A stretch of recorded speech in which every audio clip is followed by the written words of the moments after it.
Madame, Monsieur, bonsoir. Bienvenue au journal. C'est sur Equinox Télévision. C'est une édition bilingue. Jonathan Babila, good evening.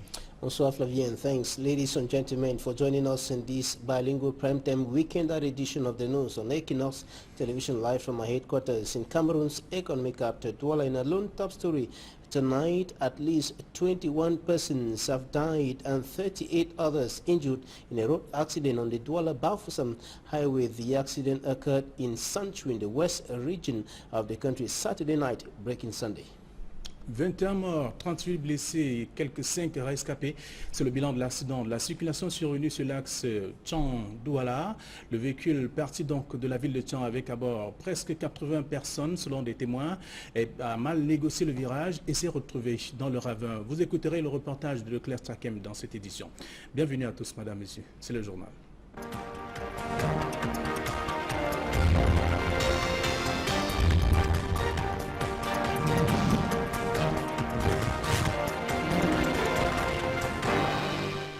Une fois encore, bonsoir et merci de rester sur Equinox Télévision. Donc 21 morts, 38 blessés graves et 5 rescapés. C'est le bilan de la circulation survenue hier samedi sur l'axe Tchang-Douala. Le gros porteur parti donc de la ville de Tchang avec à bord 80 personnes selon des sources a mal négocié le virage et s'est retrouvé dans le ravin. Le reportage de Leclerc Tchakem.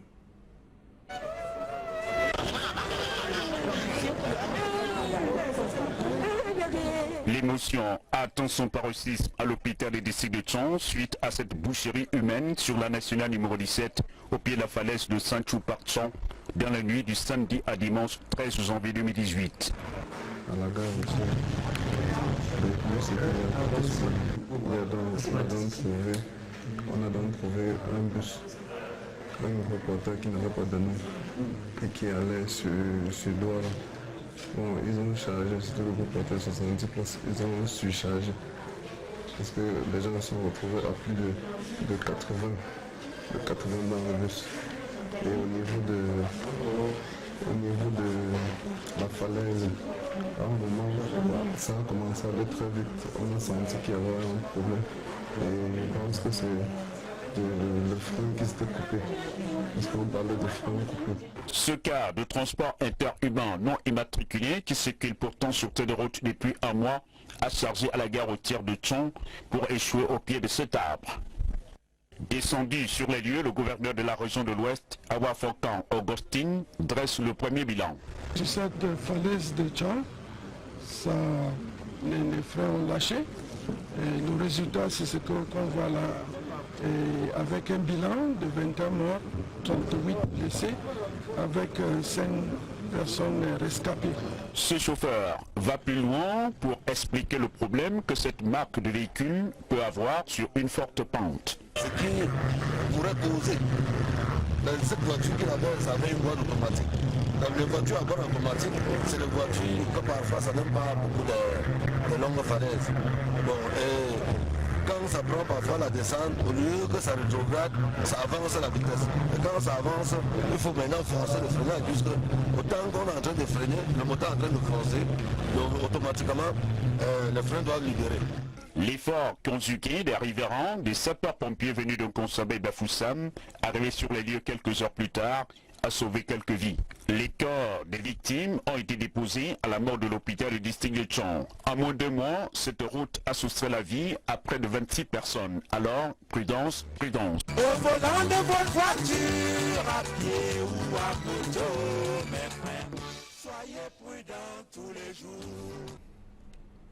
Sur un tout autre plan, parlons de la commune, le désordre urbain qui concerne bien entendu le maire de Douala Premier. C'est la lutte contre le désordre urbain qui préoccupe justement ce maire, Lengue Malapa. Dans un communiqué, demande aux usagers de ne plus occuper de manière abusive la voie publique. Il a d'ailleurs adressé ce communiqué et un communiqué mal accueilli par certains membres du conseil de cette commune qui sont de l'opposition et qui estiment que Lengue Malapa a raté la route. Il aurait dû faire autre chose et c'est dans ce reportage de Julienne Bette Bissaï et Innocent Abega pour plus de précisions. Dans le but de redonner un visage harmonieux à Douala Premier, le maire de cet arrondissement vient de prendre des mesures énergiques. Lengue Malapa, à travers un communiqué, réitère aux populations et usagers de la voie publique d'éviter sous peine d'une pose de sabot et ou d'être systématiquement conduit à la fourrière municipale, l'encombrement de la chaussée. Une décision qui fait des gorges chaudes au sein de la classe politique. J'ai été surpris et complètement ébahi de me rendre compte que le communiqué du maire ne s'appuie sur aucune délibération du conseil. Et je pense que si le maire avait estimé qu'il était de son urgence de prendre une mesure conservatoire, il aurait dû prendre un arrêté municipal, ce qui est dans ses cordes. Donc je ne comprends pas trop bien la démarche du maire par rapport à ce communiqué. Je rappelle aux téléspectateurs qu'un communiqué renvoie à une information. Et au-delà de là, la municipalité a un conseil qui décide. Je pense que quand il y a des brocantes sur la chaussée, sur les trottoirs, il n'est pas sain de laisser perdurer ce genre de situation. La loi a parlé effectivement du désordre urbain. Je crois que vous habitez comme moi Douala, vous voyez chaque jour cet incivisme et ces désordres récurrents des citoyens. Le maire Lengue Malapa, comme d'autres maires d'ailleurs, sont parfaitement dans leur rôle quand ils prennent des mesures ou des communiqués visant à donner un visage harmonieux à leur arrondissement. Bien que cette action semble être salutaire pour les populations de cet arrondissement, certains estiment que M. le maire s'en est mal pris. Mais non, le maire essaie de répondre à un grand problème par une mauvaise solution. Parce que imaginez-vous, la liberté me donne la possibilité de garer ma voiture où je veux. Et ce n'est pas parce que j'ai extempié sur ma voiture à vendre que vous n'aurez nécessairement à la porter. Non. Si je l'avais déposé pour 10-15 minutes, quelle est la disposition légale qui m'interdit de pouvoir circuler avec ma voiture pour 10-15 minutes? Là, il est en train de toucher la loi fondamentale, qui est garantie par la Constitution. Je pense qu'il y a une confusion dans sa tête. L'autorité n'est pas la loi. En attendant l'implémentation d'un tel communiqué, les tenanciers de brocantes, véhicules et autres continuent à faire de bonnes affaires. La ville de Bertoua, dans la région de l'Est camerounais, est désormais dotée d'un marché moderne. Cet espace de près de 700 places vient d'être inauguré par le ministre de l'administration territoriale, la décentralisation, René Emmanuel Sadi. Le marché d'un Kolbikon dans cette partie du pays a coûté 2 milliards de francs CFA. Benjamin Sam nous explique. Le marché moderne de Bertoua, situé au quartier Kolbikon, affiche fière allure. C'est un don spécial du chef de l'État offert aux populations de la capitale régionale de l'Est suite aux incendies qui ont réduit en cendres le marché central. Je pense que tout a été mis en œuvre. Nous le devons bien évidemment à cette décision présidentielle qui pourra décider d'offrir aux populations de Bertoua, et je pense au-delà des populations de Bertoua, des populations de la région de l'Est, ce magnifique joyau. Véritable fleuron marchand. Exécuté en 24 mois par le génie militaire, cet espace marchand de 639 places dispose de 120 boutiques de 9 mètres carrés, 112 boutiques de 6 mètres carrés, 96 bourses de 3 mètres carrés, 100 étals, 171 places sous hangar couvert, 40 places pour détail de viande et poissons. Bâti sur 4 hectares, le marché moderne d'un Kolbikon a été financé par le FECOM à hauteur de près de 2 milliards de francs. Féliciter une pièce maîtresse de notre processus de décentralisation.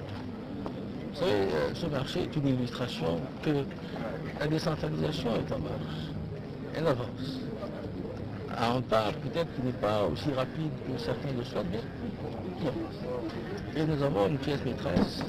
Une cheville ouvrière dans cette affaire, c'est le FECOM. En inaugurant l'un des plus beaux fleurons du Cameroun, René Emmanuel Sadi invite les populations de l'Est et les commerçants à en faire bon usage. Bertoua est aujourd'hui doté d'un merveilleux marché moderne. Aux populations de Bertoua maintenant, aux commerçants, aux usagers, d'en faire un bon usage.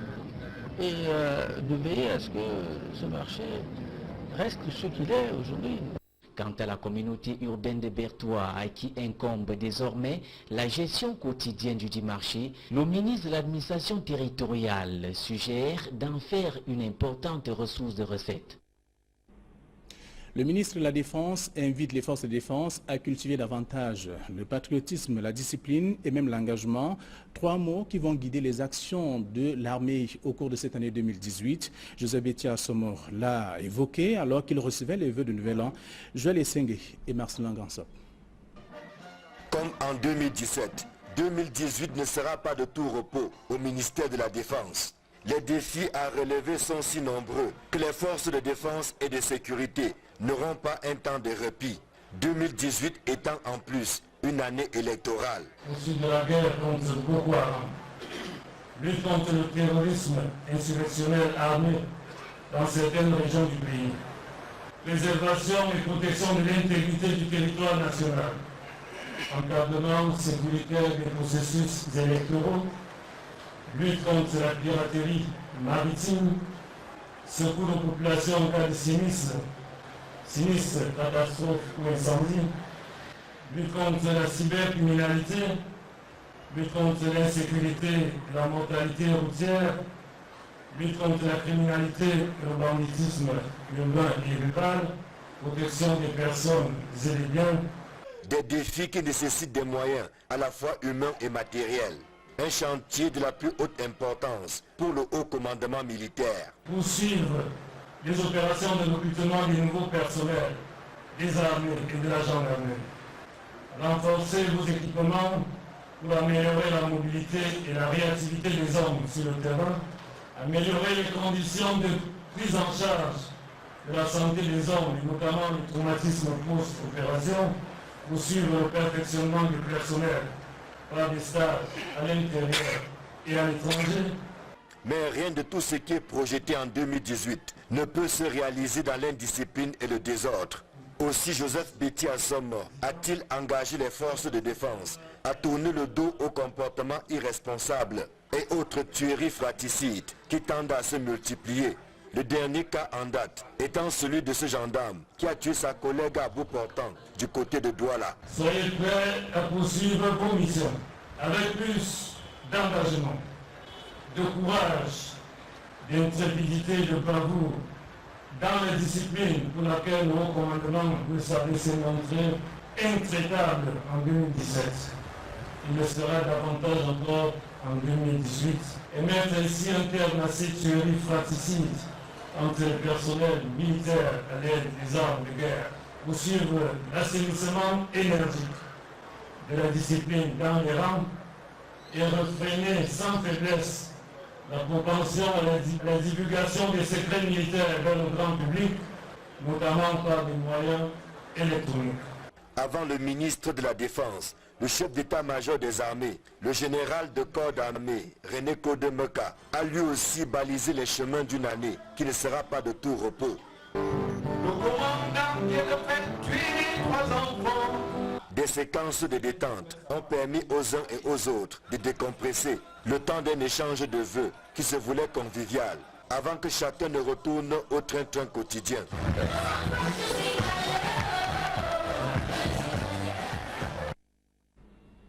Parlons sport, football à présent avec le Cameroun qui compromet ses chances de qualification pour la Coupe du Monde du junior de football féminin. Les Lions de moins de 20 ans ont été donc tenus en échec, un but partout par le Ghana ce dimanche au stade Amadou Ahidjo du côté de Yaoundé. Le manque d'expérience de ces pouliches qui affrontent d'ailleurs pour la toute première fois la compétition, pour la première fois donc serait la cause selon bien sûr Charles Kandem qui est le coach de cette équipe. Toujours en sport, cette fois on parle de la CAN 2019 donc avec la mission d'inspection qui sillonne toujours les villes devant accueillir la compétition au Cameroun alors qu'elle est donc dans la partie septentrionale dès demain. Notons que l'étape de Yaoundé s'est déroulée sous fond d'exclusion de certains médias. Des éléments de la police ont d'ailleurs interdit aux caméras d'Equinox Télévision d'accéder donc au stade Amadou Ahidjo. Je vous propose le reportage d'Élisée Boba et de Aïe Cyril. Des groupes de danse pour accueillir la mission d'inspection de la Confédération africaine de football au stade annexe numéro 1 et 2 de l'Omnisport à Yaoundé. Du pur folklore, diraient certains, mais le comité d'organisation préfère parler de l'exposition de la richesse culturelle et artistique du Cameroun. deuxième jour de la visite des experts de la CAF au Cameroun, les choses se déroulent dans un contexte plutôt particulier. Des éléments de la police ont cru devoir interdire à Equinox Télévision de faire son travail. Un imposant dispositif sécuritaire est mis en place pour tenir à bonne distance les journalistes de la chaîne du peuple, pendant que d'autres organes sont autorisés à prendre des images. Mais grâce à la témérité de nos techniciens, l'on a pu constater que la cuvette de Fandena a fait sa toilette des grands jours. Pour la circonstance, l'ambulance du centre des urgences de Yaoundé est bien positionnée, tandis que la pelouse reçoit de l'eau. Il faut bien montrer aux inspecteurs de la CAF que le Cameroun est prêt ou sera prêt à organiser la CAN 2019. Et c'est sur ce que nous mettons un terme à cette première partie du journal, la version française. La version anglaise est avec vous, Jonathan Babila. Right, Flavien, despite efforts of the Ministry of Transport, the National Gendarmerie and other public institutions to limit accidents on highways across the country, tens of persons continue dying in accidents across the Republic of Cameroon. At least 21 persons have died and 38 others injured in another road accident on the Douala-Bafoussam highway, and the accident occurred Saturday night, breaking Sunday, and the victims were occupants of an interurban transport bus that left Chang for Douala but ended up in the bush in Sanchu. That was last night, and rescue soldiers who arrived at the scene shortly after the accident rescued 5 victims, as indicated by West Governor Awafonka Augustine, and the survivors are under medical care at the Chang District Hospital, and the lifeless victims in the mortuary. In less than 2 months, at least 26 people have died in road accidents on that highway. And officials of the main opposition political party in the Republic of Cameroon, the Social Democratic Front, SDF, say the party is ready for elections, notably the presidential, senatorial, legislative and municipal elections expected to be organized in the Republic of Cameroon this year. Meantime, the presidential candidate of the party will only be known February 22nd, 2018, when the party holds its national convention. The National Executive Committee meeting, the first for 2018, took place yesterday in the Ntarikon Palace of National Chairman John Fundi in the Northwest Regional Capital, Bamenda, yesterday. Mimi for report. Members of the National Executive Committee of the Social Democratic Front described the January 13th meeting in Ntarikon, Bamenda as crucial regarding the stakes of the electoral year. The head of state is still to make public the electoral calendar, but the SDF party announced its readiness to participate at all times. This meeting is very crucial because essentially it is to prepare the convention. That's why it is crucial. The head of state has not announced any election. He made mention of the fact that this year is an election year. Well, as to whether the elections are convened is a different story. The party's legal advisor said that the gathering was to prepare the Social Democratic Front convention slated for February 22nd, which had suffered several postponements in 2017. The SDF is ready for elections in any eventuality. The problem for us for now is that we have a convention to put our party in order and wait for any eventuality. 22nd, 23rd and 24th of February. Honorable Joseph Bandam said that the Anglophone crisis is a daily preoccupation to the Social Democratic Front and recalled the party's planned visit to the refugee camps in Nigeria harboring fleeing Anglophone Cameroonians. Anglophone issues, we address them every day, every time. It is not an issue on the agenda now. The Anglophone issue is existent and we are very preoccupied with it. It is on a daily basis that we talk about it. Our problem has been to have an exact number of the refugees we had out there so that jointly we're going to contribute. We're agreeing on how much each and every one of us will contribute so that we make a package and we drive to the refugee camps and feed our people.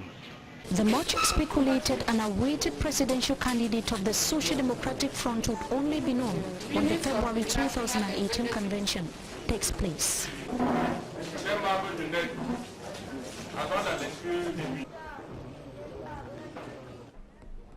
The minister delegate at the presidency in charge of defense, Joseph Betty Somo, says there are several issues at stake that could mar the different elections expected to be organized in the course of this year in the Republic of Cameroon. And speaking while receiving New Year wishes from his collaborators, Joseph Betty Somo cited the Anglophone crisis and Boko Haram atrocities in the far north region of the country. Innocent Azi has more.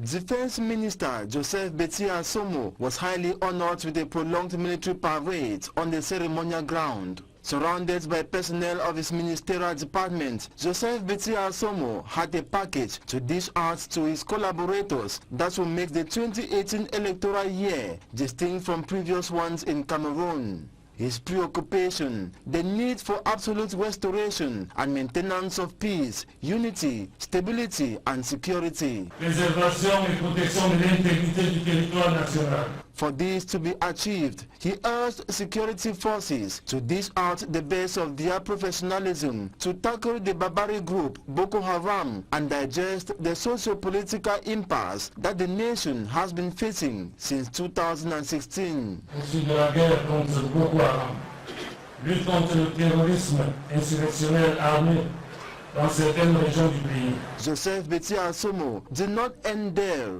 He challenged the military to contain all challenges confronting them. Et mettre ainsi un terme à cette tuerie fratricide entre le personnel militaire à l'aide des armes de guerre. They should smash maritime piracy, catastrophe, banditry and cyber criminality. Sinistre, catastrophe ou incendie, lutte contre la cybercriminalité, lutte contre l'insécurité et la mortalité routière. While calling on the assurance of peace and national integrity to be courageous, the defense boss at the same time guaranteed to better their living conditions, to boost their morale. Améliorer les conditions de prise en charge de la santé des hommes. After exhausting his agenda, he began receiving New Year wishes from personnel of his ministerial department.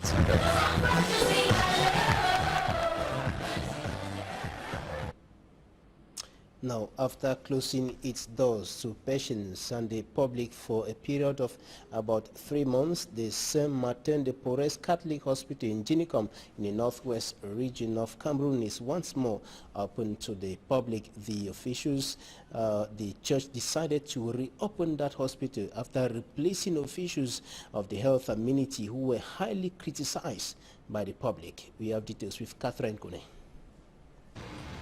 Persons who used to consult at the St. Martin-de-Porres Catholic General Hospital in Ginicom of the Northwest region can now heave sign of relief as the hospital reopened its doors. We are very happy that the crisis has ended, and we pray that it should never happen again, so that activity should be running smoothly in the institution, and so that the community is going to benefit from the services of the hospital. The closure of the hospital last year was a bitter pill to swallow to patients and equally the hospital staff. Well, when I got news of the center being closed, I was very worried because most of the sisters hospitals of the tertiary system of St. Francis depend on us on certain products. So when the center was closed, we were wondering how are they going to cope without us